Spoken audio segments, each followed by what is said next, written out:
안녕하세요. 요리를 좋아하는 역사쌤 요리터리쌤입니다. 와! 구독과 좋아요 눌러주세요. 자, 이번 시간에는 우리 저번 시간에 이제 춘추 전국시대와 진나라의 통일에 대해서 배웠고, 이번에 그 다음인 그때 진나라가 통일한 다음에 이제 한나라가 세워졌다 했잖아요.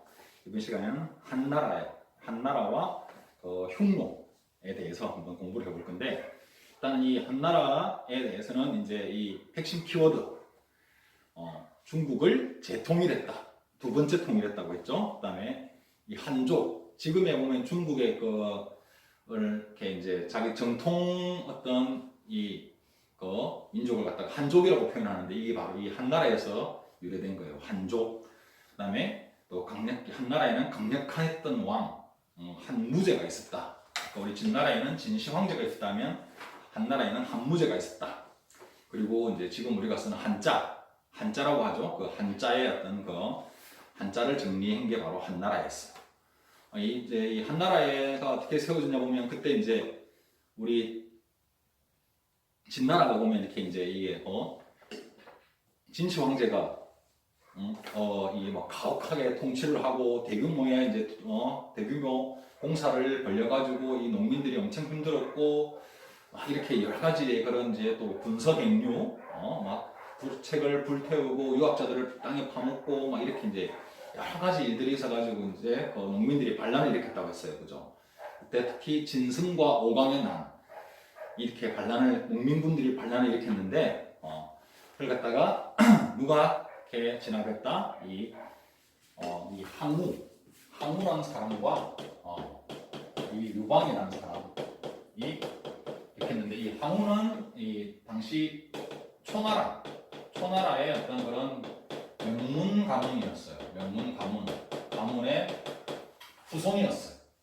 그리고 유방은 농민 출신이었어.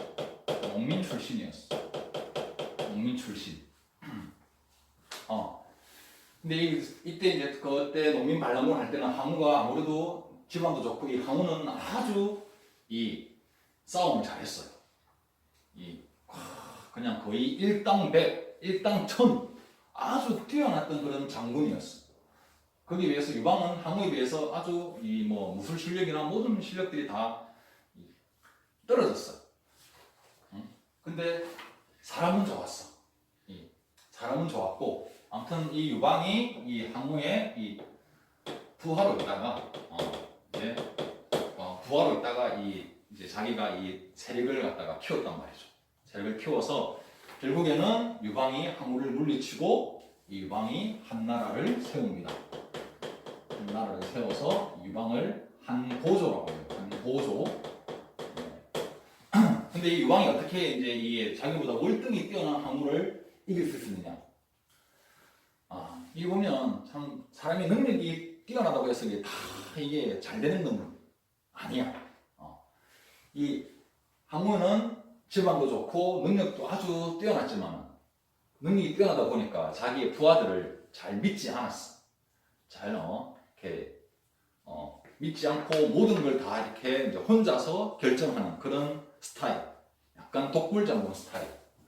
근데 유방은 자기가 이 농민 출신, 그냥 그냥 동네 한 동네 어떤 그런 이제 건달들의 그런 우두머리, 그런 싸움을 잘했냐? 싸움도 잘한 게 아니야. 근데 뭐가 있었냐니까, 부하들의 어떤 그런 말을 잘 들어주었어. 그리고 부하들을 믿어주었고, 그러니까 이 부하들이 자기를 믿어주는 이 유방을 따를 수밖에 없는 거야. 그래서 그런 어떤 뛰어난 능력들을 가진 부하들을 유방은 잘 통솔을 했다. 그렇게 이야기를 해. 그래서 유방이 이제 그 부하들의 이 힘으로 인해 가지고, 부하들을 믿어주고 부하들의 힘으로 인해서 결국에는 자기보다 능력이 더 셌던 항우를 물리치고 한나라를 세운다.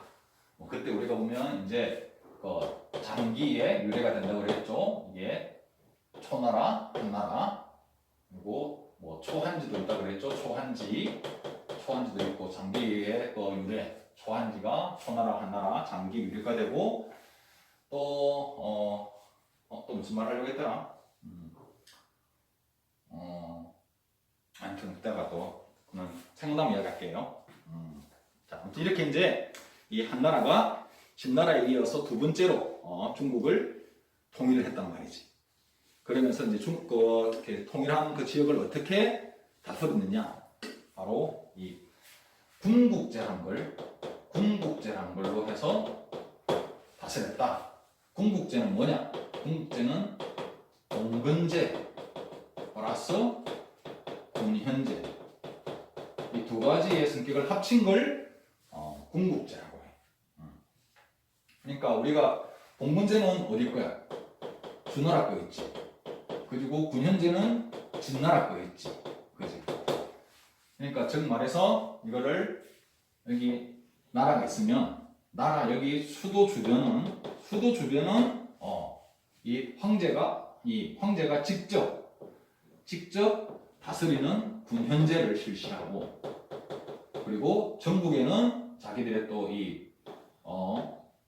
그 공신들 이렇게 자기의 어떤 그런 친척이나 공신들 공을 많이 세운 신하들한테 땅을 나누어줘서 다스리게 하는 봉건제를 이걸 두 개를 합친 걸 군국제라고 해요. 그때는 이제 한고조는 군국제라는 걸 실시했다.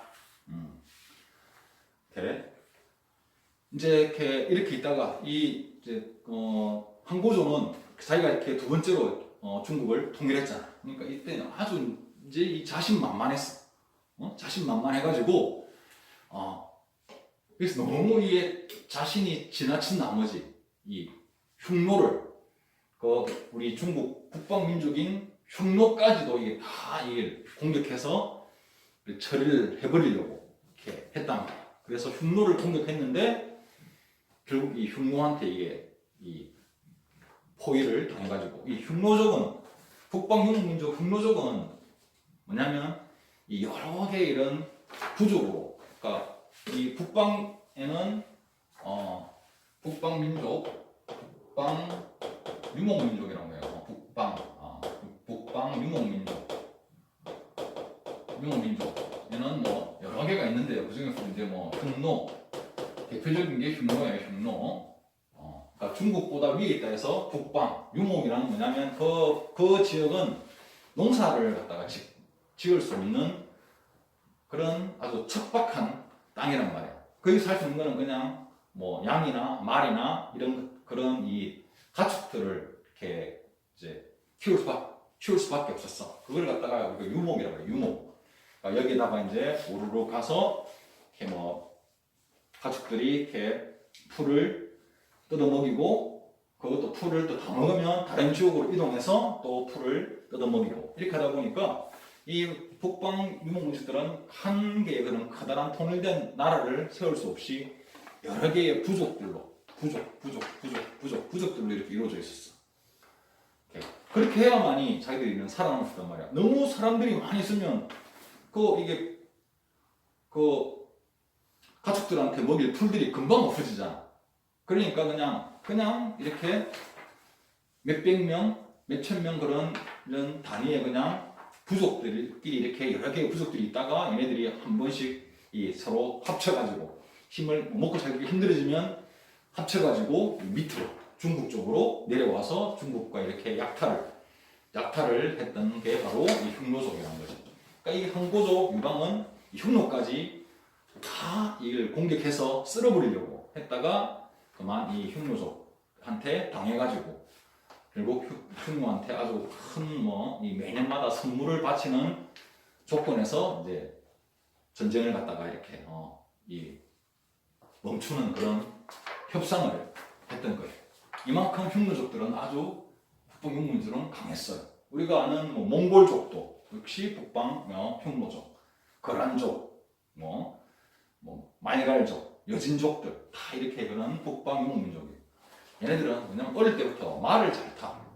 이렇게 말을 잘 타고 이 더 넓은 이 초원을 지대로 갔다가 이제 이게 가축들을 몰고 다녀야 되니까 말을 잘 탈 수밖에 없어. 어릴 때부터 말을 잘 타다 보니까 굉장히 속도가 빨라. 이 치고 빠지고 하는 게 속도가 빠르다 보니까 일반적으로 이 중국의 어떤 그런 우리 농경 사회에서 농경 그런 나라들은 말이 많이 없잖아. 말이 많이 없고 그냥 병사들이 뛰어가서 그냥 이렇게 서로 싸우는 게 주특기인데 북방 유목민들은 말이 와서 거기를 막 휘저버리고 말 위에서 이렇게 막 사람들을 밑에 있는 병사들을 막 죽이고 하니까 막 우왕좌왕하니까 전투에 있어서 절대적으로 이 말을 탄 그리고 빠른 유목민족들이 이 힘이 셀 수밖에 없었다.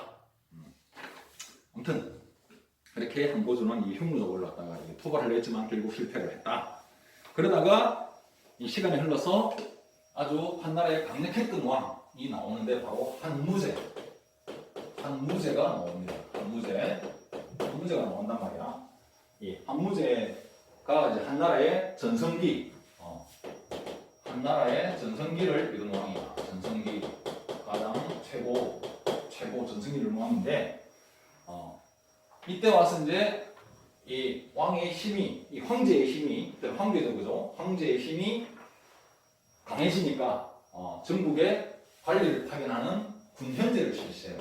그러니까 진시 황제하고 똑같이 군현제를 실시해. 전국의 왕명이 이렇게 잘 이렇게 전달되는 전국을 군과 현으로 쪼개서 이 왕이 보낸 관리가 다스리는 그런 군현제를 실시해서 이걸 실시하면 뭐라고 할 거를 했죠? 저번 시간에 중앙집권 체제. 알겠지? 중앙집권 체제가 체제를 확립한다. 체제를 확립하고 그리고 이 유교를 통치 이념으로 삼. 유교를 통치 이념으로 삼는다. 우리 이 한나라는 뭐냐면 이 진나라가 멸망하는 걸 봤잖아. 진나라 멸망하는 이유 중에 하나가 뭐야? 가혹한 통치. 너무 법과 사상에 따른 가혹한 통치를 하다 보니까 이 진나라의 농민들이 반란을 일으켰잖아. 그러니까 그걸 진나라 멸망한 것을 이렇게 봤기 때문에 이 이제 유교를 갖다가 통치인으로 그러니까 어떤 백성들을 덕으로서 예의로서 이렇게 부드럽게 각자의 그런 위치에서 각자의 역할을 책임을 다하는 왕은 황제는 황제처럼 신하는 신하처럼 원래 이 유교의 통치념은 뭐예요? 충효사상, 충효. 왕이 이게 충성하고 부모에게 효도한다. 이 충효사상이 제일 많은 사상인 거잖아. 그러니까 이제 왕을 어버이처럼, 부모처럼 이렇게 대해라. 이런 식으로 이렇게 이게 유교 사상을 갖다 통치념으로 해. 이것도 역시나 이렇게 하면서 역시나 또 중앙집권 체제를 이렇게 확립하게 되는데 이거는 이제 동중사라는 사람이 건의를 해요. 동중사가 이 건의를 해서 이 유교 사상을 통치념으로 삼는다. 그리고 또 비단길을 개척을 해. 비단길 개척. 비단길을 개척한다. 비단길 개척. 이제 장건으로 하여금 이렇게 비단길 개척하는데 이거는 이제 뭐냐 그러면 자 우리 여기다 그럴게요. 자 우리가 중국 일단은 항상 좀 그릴 때 이렇게 우리나라부터 먼저 그래요. 이렇게 있고 이렇게 있잖아. 중국 이렇게 있으면 있는데 그리고 여기 갔다가 뭐 인도 있고 이렇게 아무튼 여기 중국 여기는 이제 중앙아시아 여기가 중국 여기는 이제 북방 유목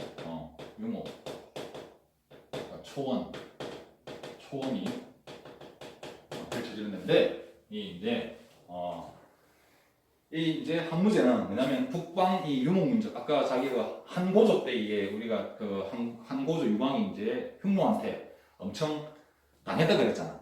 그러니까 이 한무제는 이 유목민족인 흉노가 자주 침범하자 흉노를 토벌하기로 이렇게 마음을 먹고 이렇게 흉노를 공격하기로 하는데 아무래도 여하건에 그때 한고조도 이게 실패했던 경험이 있으니까 우리 혼자서는 내가 흉노를 토벌하기는 조금 어렵지 않나 싶어가지고 이 흉노에 의해서 이 중앙아시아 북쪽으로 쫓겨났던 월지라는 중앙아시아의 북쪽으로 쫓겨갔던 월지라는 이 월지라는 일단 한 나라지 한 나라 월지와 같이 손을 잡고 이 흉노가 있는 북방 민족을 흉노를 둘이서 손을 잡고 이기를 흉노를 공격하려고 마음을 먹었단 말이지.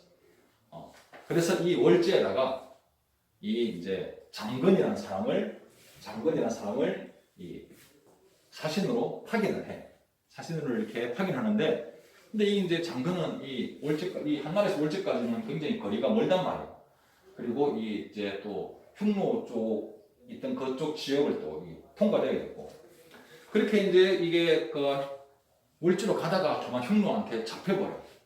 잡혀가지고 흉노에 이제 포로가 되어가지고 흉노 지역에서 이 살아야겠어. 그렇게 이제 살다가 아무튼 십몇 년간을 살다가 어떻게든 그 흉노를 탈출해가지고 흉노를 도망쳐 나와가지고 온갖 어려움 끝에 결국 월지 땅에 닿아서 월지 왕에게 한무제의 그런 했던 그런 제안을 전한단 말이야. 우리 한나라와 월지와 같이 손을 잡고 저 흉노를 갖다가 같이 공격합시다. 이렇게 해서 이제 월지 왕한테 제안을 했는데 월지 왕은 거절을 하는 거야. 아니 우리는 이제 지금 있는 이 지역에서 우리는 정착을 해서 우리는 잘 살고 있다. 우리 굳이 전쟁을 하기 싫다. 이렇게 이 한무제의 제안을 거절해 버리는 거야. 그러니까 이제 이게 장군은 이 지금 십몇 년 동안 이렇게 그 한무제의 어떤 그런 한무제가 좀 미션을 수행하기 위해서 이렇게 십몇 년 동안을 갖다가 흉노에서 살면서 이렇게 그걸 탈출해서 왔는데 이제는 빈손으로 이제 아무런 소득 없이 다시금 돌아갈 수밖에 없었던 거예요. 그래가지고 한무제한테 와서 이제 이렇게 했는데 이렇게 월지왕이 이렇게 했습니다. 이렇게 우리 제안을 거절했습니다. 이렇게 이제 허탕을 쳤지만은 이 장군이 이제 이 월지까지 왔다가 갔던 그 길을 갖다가 바로 비단길이라고 해서 이 비단길로 그 비단길을 개척하는데 크게 어떤 업적을 세웠다. 이렇게 알 수가 있고 오늘날까지 이제 장군이라는 이름이 이제 남아 있는 거지. 그럼 선생님 왜 비단길이에요? 이름이 우리가 이거를 비단길을 뭐라고 해요? 영어로 실크로드라고 하죠. 실크 길 로드 실크로드. 왜 이름이 비단길이냐? 그때 이제 중국에서 가장 인기 있는 품목이 바로 비단이었어. 비단은 천이 굉장히 부드럽잖아. 비단은 굉장히 천이 부드러워. 이 비단은 우리가 이제 누에고치, 누에를 키워가지고 그게 누에가 이제 때가 되면 그 자기가 고치를 만들려고 이렇게 그 실을 뽑는데 그 실이 아주 가는 실이기 때문에 그 가는 실로 가지고 천을 만들다 보니까 천이 굉장히 부드러울 수밖에 없어. 이런 굉장히 부드러운 천이 외국의 각 나라에서는 이 중국의 비단을 구하는 게 아주 값비싸게 팔렸고 아주 인기 품목이었단 말이지. 그래서 주로 외국에서는 중국의 비단을 많이 수입을 가져가려고 했었고 그 비단을 가져간 길이라고 해서 바로 실크로드라는 이름이 붙여졌다. 알겠어? 알겠지? 그래, 그런 유래가 되었다. 자, 그리고 그러니까 이제 이 비단길이 바로 이제는 동서 교역로가 된단 말이지. 우리가 이 중국을 동쪽 대부분의 이제 이쪽에는 중국보다 더 동쪽에는 나라가 우리나라하고 이게 일본밖에 없잖아. 근데 이제 중국의 이제 왼쪽에는 중앙아시아나 이제 유럽 이런 쪽들이 인도, 중동 이런 쪽들이 많잖아. 이쪽으로 여기를 동쪽이라고 하면 여기를 서쪽. 그래서 동서의 그런 교역, 무역을 하는 그 길이 중심이 되는 게 바로 비단길이다. 알겠지? 그 다음에 우리가 이제 북방민족, 흉노에 보면 아까 말한 북방에 이런 초원지대에서 주로 살았단 말이야. 상한 유목민족인데 부족 단위로 살다가 먹고 살기 힘들어지면 이렇게 자주 남쪽으로 중국 쪽으로 공격해서 약탈한다고 했잖아. 이때 그래서 우리가 진시황제 때 이 흉노족을 막기 위해서 만리장성을 이제 쌓고 그게 그 만리장 쌓은 다음에는 잘 넘어오지 못하다가 진나라가 망한 다음에 세력을 키워서 한나라 그때 한고조 때는 자기들이 흉노를 이겼다고 했잖아.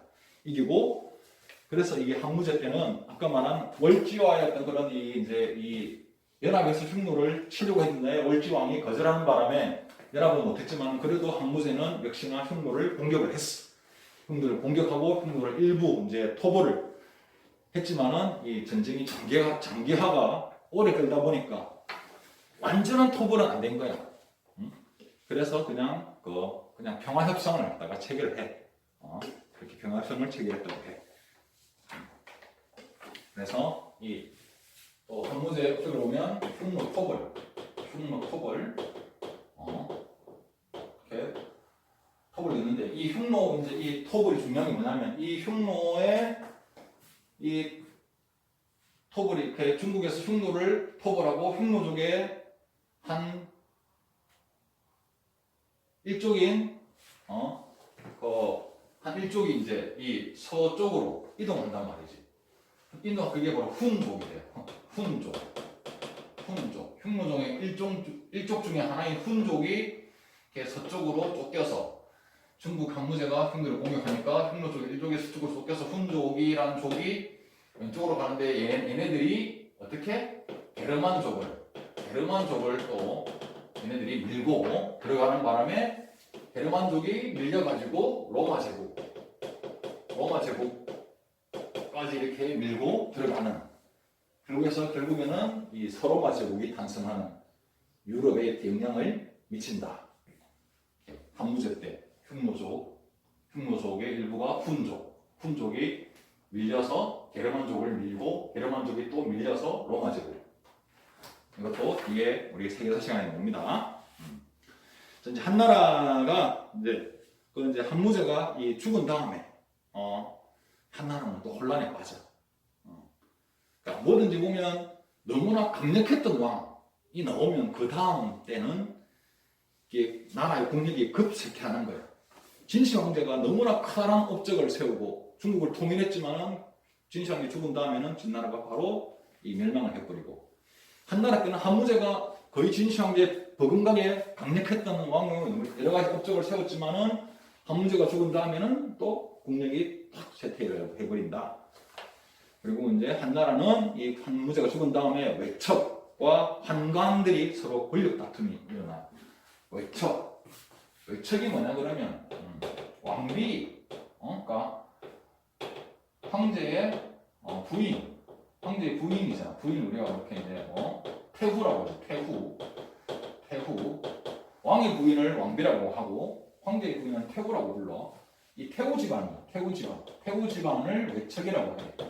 왕비 집안을 외척이라고 하고. 그러니까 왕의 부인 집안을 외척이라고 해. 이 외척들하고 황관들이 뭐냐면 이제 궁궐 아래서 궁궐을 어떤 관리하는 사람들 황관이야. 황관 우리가 보면 이제 내시라고 하는데 이제 우리가 알고 있는 내시는 이거는 이제 조선 시대의 어떤 그런 내시인 거고 그 내시하고 같은 의미가 이제 이때는 황관이야. 그 당시의 내시는 우리가 보면 이제 내시는 이제 이게 자기가 남자의 일을 포기해가지고 이제 그 시기를 자르는 거세란 걸 하잖아.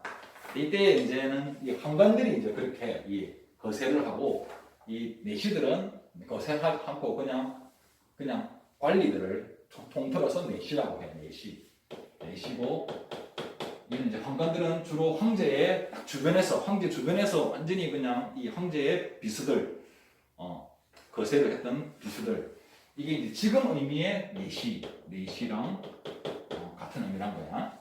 아무튼 이 외척과 황관들이 서로 권력 싸움이 일어나는 거야. 이런 싸움이 나가지고 이제 그중에 이제 외척 왕망한테 이게 한나라의 황제가 왕위를 뺏기고 왕망이 이 애척 왕망이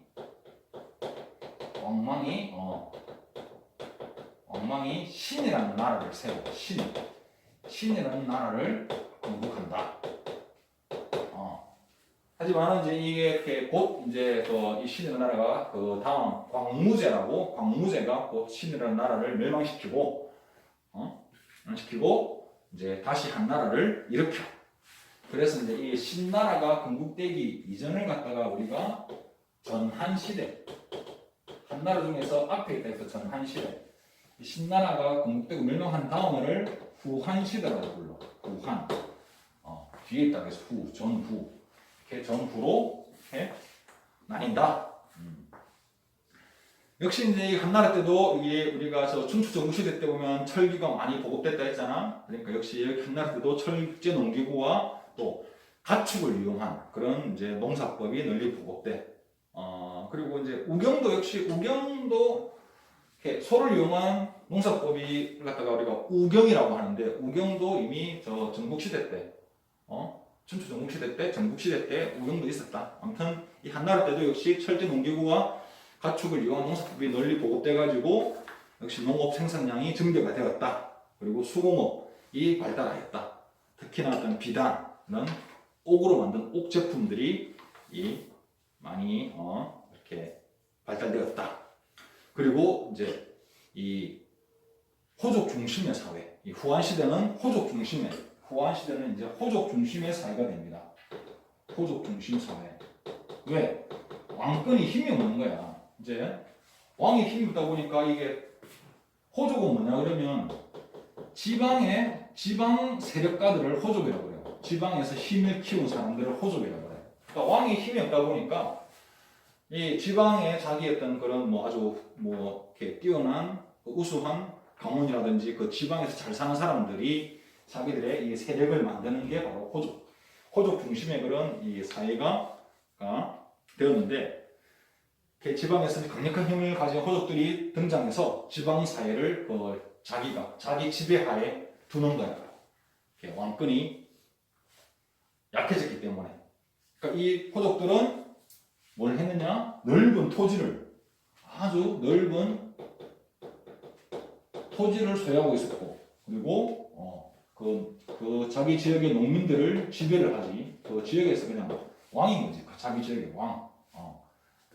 그리고 또 일본은 이제 또 중앙에 이제 이 중앙에서는 왕은 호족들을 달래기 위해서 이 호족들한테 아주 높은 벼슬을 주는 거예요.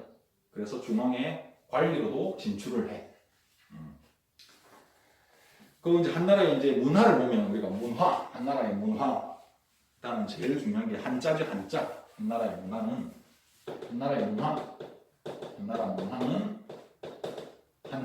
한자의 정리. 한자가 이 정리. 그래서 오늘날 한자가 이 한나라 때 나왔다. 그다음에 역사서가 편찬됩니다. 역사서. 아주 중요한 역사서. 바로 사마천이라는 사람이 지은 사기라는 게 이게 역사서를 편찬합니다. 편찬이라는 거는 책을 만든다는 거야. 역사서를 편찬해. 이 사마천의 사기가 왜 최고의 역사서라고 불리냐 그러면, 이게 이제 기전체라는 방식으로 이 역사서가 서술되었다는 거지. 서술이라는 거는 쓰여졌다. 기전체 방식으로 이게 서술되었는데, 이게 뭐냐면 아주 지금에 와서 봐도 아주 객관적인 방식으로 이 역사서가 쓰여졌단 말이에요. 정확한 방식으로.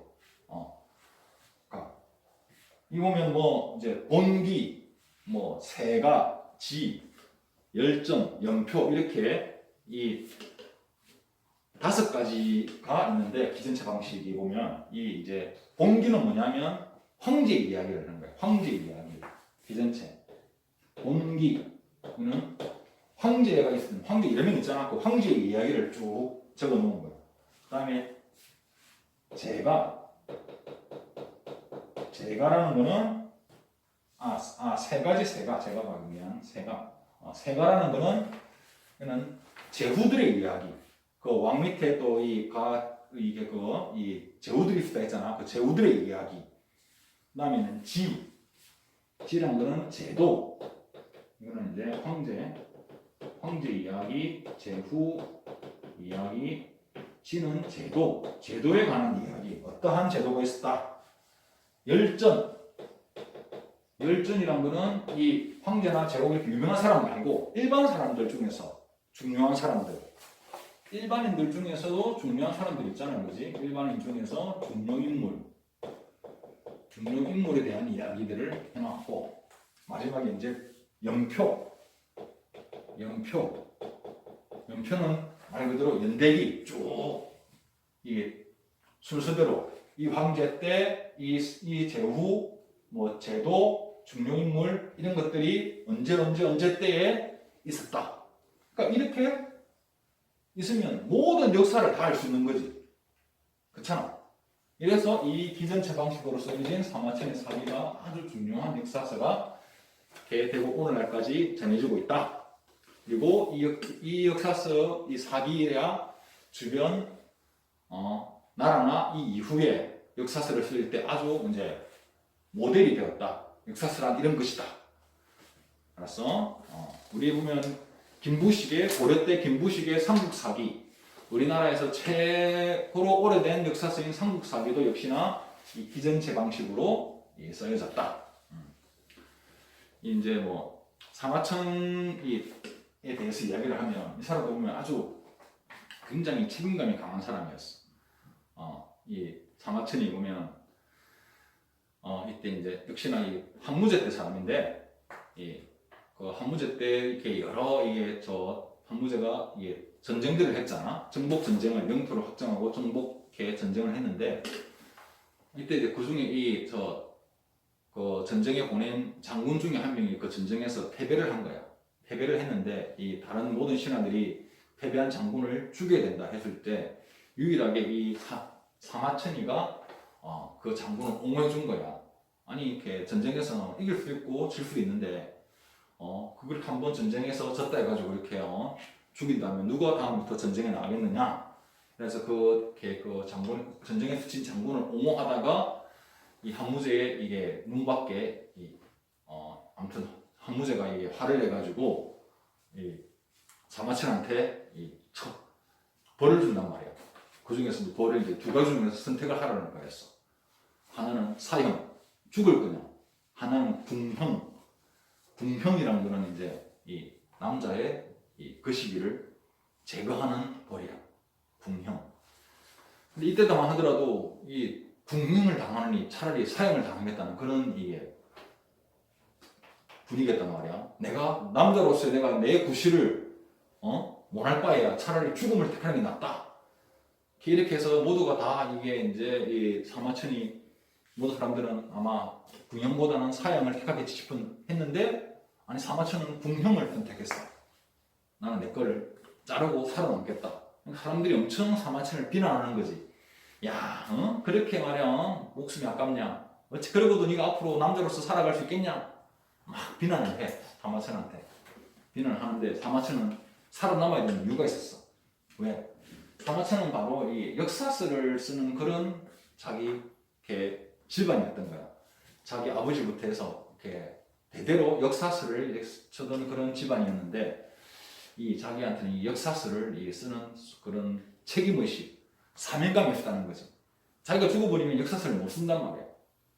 그래서 나는 이 역사서를 써야 된다는 그 책임감 하에 살아남아야 된다. 그래서 궁형을 선택한 거야. 그래가지고 이 사마천은 중국의 고대부터 상나라 때부터 이렇게 쭉 어디야 저기가 한나라 이 한나라까지 있나? 이렇게 이제 그 전한 때까지 이렇게 전한 때까지 했던 그런 이 신나라가 세워진 이 전한 때까지 한무제 때까지의 어떤 역사를 갖다가 이런 기전체를 해서 아주 객관적으로 이거를 완성을 시켰다는 거지. 그래서 이게 중국의 최고의 역사서로 오늘날까지도 이렇게 꼽히고 있고 이 사마천의 이름이 오늘까지도 전해지고 있다. 알겠습니다. 자, 그리고 이 이제 후한, 지금 후한이야 후한. 후한은 지금 종이는 발명돼. 종이. 후한이 종이가 발명된다. 누구에 의해서? 체륜에 의해서 이제 종이가 발명돼. 이 종이 이전에는 그럼 어디다 쓰느냐? 이 죽간이라고 해가지고 이 죽간이라고 해가지고 저 대나무를 얇게 잘라. 우리 보면 뭐 중국 드라마 같은 거 보면 이렇게 이제 이렇게 대나무를 얇게 이렇게 해가지고 이렇게 줄로 연결 해가지고 이렇게 돌 이렇게 말려 있다가 이걸 쫙 펴고 있잖아, 그지? 이걸 죽간이라고 해. 죽간. 여기다가 글을 쓴 거야. 글을 썼는데 일단 아무래도 부피가 크고 또 무겁잖아. 이제 드디어 체륜의 사람이 종이를 발명해서 아주 이제 이런 일대 혁명이 온 거야. 일대 혁명. 그러니까 이제 학문과 이제는 이제 종이는 대나무보다 훨씬 가볍고 책을 만들기 쉽기 때문에 이제 학문과 사상의 발전에 크게 이바지한다. 학문과 사상의 발전에 크게 이바지를 한 거야. 이 종이의 발명으로. 그다음에 또 과학과 기술이 발달되고 이때는 뭐 지진계, 뭐 해시계, 또 하늘의 별자, 밤 하늘의 별자리를 볼 수 있는 뭐 혼천이 이런 것들이 발명이 된다. 그리고 또 이때 후한 때 불교가 인도의 우리 고타마 시타르타 석가모니가 인도에서 창시했던 불교가 이 후한 때 이 비단길을 따라서 중국으로 전해진다. 알겠어? 이렇게 이제 하던 이제 후한 한 나라가 쇠퇴를 하기 시작해. 왜? 그러니까 후한 말에 이제 어린 황제가 이렇게 이 황제가 올랐는데, 그러니까 이 정치가 이제 아무래도 어린 황제가다 보니까 황제가 힘이 없잖아. 그래서 이 황제 주변에 있던 비서들이 황관들이 이 황제의 눈과 귀를 막고 지네들 마음대로 나라를 운영을 마음대로 하는 거야. 이걸 십상시의 난이라고 그래. 십상시의 난. 10명의 황관이 있었는데 이 10명의 황관을 십상시라고 그래. 십상시의 난이 있는 거. 이 황관들이 지네 멋대로 이게 나라 운영을 하다 보니까 그러다 보니까 이제 왕이 힘이 없고 나라가 황관들이 적응합대로 하니까 나라 꼴이 어떻게 되겠어? 국력이 쇠퇴하고 왕권이 약해지고, 그러니까 아까 말한 호족들이 더 힘을 더 키우는 거야. 호족들이 힘을 막 키워요. 호족들이 힘을 막 키우고 또 많은 토지를 차지하고 또 백성들을 힘들게 약탈하고 이렇게 해서 백성들의 삶이 점점점 힘들어지는 거예요. 백성들 삶이 힘들어지면 뭐가 일어나지? 항상 농민반란이 일어난단 말이야. 농민반란. 참다 안 되면 농민들이 폭발하는 거야. 들고 일어날 수밖에 없는 거야. 이때 일어났던 농민반란을 갖다가 우리가 황건적이라고 해요. 황건적이 뭐냐면 황이 노란, 물을 황, 건은 수건건. 이 농민들이 그때 이제 머리에다가 노란 수건을 이렇게 둘러썼다 해가지고 황건적이라고 부르는데, 이 황건적의 난이 일어납니다. 황건적의 농민반란은 황건적의 난이 일어난다. 역시나 우리가 그때 진나라 멸망 때 진성오범이난 때도 농민들이 확 참여를 해서 막 수십만 명, 수백만 명이 늘어났던 것처럼, 역시 이때도 이제 이 그동안 횡포에 이렇게 이제 이게 그동안 굉장히 당했던 농민들이 황건적으로 다 같이 참여해가지고 대규모의 반란이 일어나게 되는 거예요. 이런 이제 반란들을 갖다가 이제 이 호족들이 지방 세력가들이 자기들이 군사를 모아서 이 황건적의 반란들을 진압을 하고 이렇게 토벌한 다음에 이제 또 호족들끼리 서로 싸움이 일어나는 거야. 내가 이제 더 정권을 잡아야지 하면서.